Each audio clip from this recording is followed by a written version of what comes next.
ഹൈന്ദവ വിശ്വാസപ്രകാരം ആദിപരാശക്തിയായ ലളിതാംബികയെ ആരാധിക്കുന്നതിനായി ചൊല്ലുന്ന ഏറ്റവും പവിത്രമായ സ്തോത്രമാണ് ലളിതാ സഹസ്രനാമം. സഹസ്രം എന്നാൽ 1000 എന്നും നാമം എന്നാൽ പേര് എന്നുമാണ് അർത്ഥം.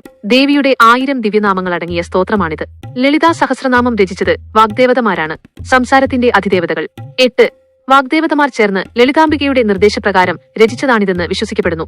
ഇത് ബ്രഹ്മാണ്ഡപുരാണത്തിലെ ഉത്തരഖണ്ഡത്തിൽ ഹയഗ്രീവൻ അഗസ്ത്യമുനിക്ക് ഉപദേശിച്ചു കൊടുക്കുന്ന രൂപത്തിലാണ് ഉൾപ്പെടുത്തിയിരിക്കുന്നത്. ഇതിഹാസങ്ങൾ പ്രകാരം ഭണ്ഡാസുരൻ എന്ന ക്രൂരനായ അസുരനെ വധിക്കാനായി ദേവി മഹാത്രിപുര സുന്ദരിയായി അവതരിച്ചു. ഭണ്ഡാസുരനെ നിഗ്രഹിച്ച ശേഷം ദേവി തന്റെ ചൈതന്യം ശ്രീചക്രത്തിൽ ആവാഹിച്ചു. തുടർന്ന് തന്റെ സദസ്സിലെ വാഗ്ദേവതമാരോട് തന്റെ 1000 നാമങ്ങൾ കീർത്തനമായി രചിക്കാൻ ദേവി ആവശ്യപ്പെട്ടു. ദേവിയുടെ സൗന്ദര്യത്തെയും കരുണയെയും പരാക്രമങ്ങളെയും വാഴ്ത്തിക്കൊണ്ട് വാഗ്ദേവതമാർ ഈ സ്തോത്രം ആലപിച്ചു. ഇത് കേട്ട് സംപ്രീതിയായ ദേവി ഈ 1000 നാമങ്ങൾ ജപിക്കുന്നത് തനിക്ക് ഏറ്റവും പ്രിയപ്പെട്ടതാണെന്ന് അരുളി ചെയ്തു. മറ്റൊരു പ്രധാന കഥ അഗസ്ത്യമുനി കാഞ്ചീപുരത്ത് വെച്ച് മഹാവിഷ്ണുവിന്റെ അവതാരമായ ഹയഗ്രീവനോട് പരാശക്തിയെ ആരാധിക്കാനുള്ള ഏറ്റവും ഉത്തമമായ മാർഗം ചോദിച്ചതിനെക്കുറിച്ചാണ്. അഗസ്ത്യമുനിയുടെ ഭക്തിയിൽ സംപ്രീതനായ ഹയഗ്രീവൻ അതീവ രഹസ്യമായി സൂക്ഷിച്ചിരുന്ന ലളിതാ സഹസ്രനാമം അദ്ദേഹത്തിന് ഉപദേശിച്ചു കൊടുത്തു.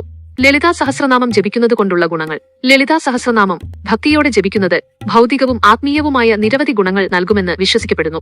അറിഞ്ഞോ അറിയാതെയോ ചെയ്ത പാപങ്ങളിൽ നിന്ന് മുക്തി ലഭിക്കാൻ ഇത് സഹായിക്കുന്നു. മനസ്സിനെ ഏകാഗ്രമാക്കാനും മാനസിക സമ്മർദ്ദങ്ങൾ കുറയ്ക്കാനും ജപം ഉത്തമമാണ്.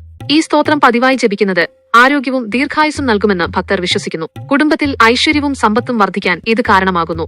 ശത്രുഭയം, ആപത്തുകൾ എന്നിവയിൽ നിന്ന് ദേവി സംരക്ഷിക്കുമെന്ന് വിശ്വാസമുണ്ട്. ജപിക്കുമ്പോൾ ശ്രദ്ധിക്കേണ്ട കാര്യങ്ങൾ.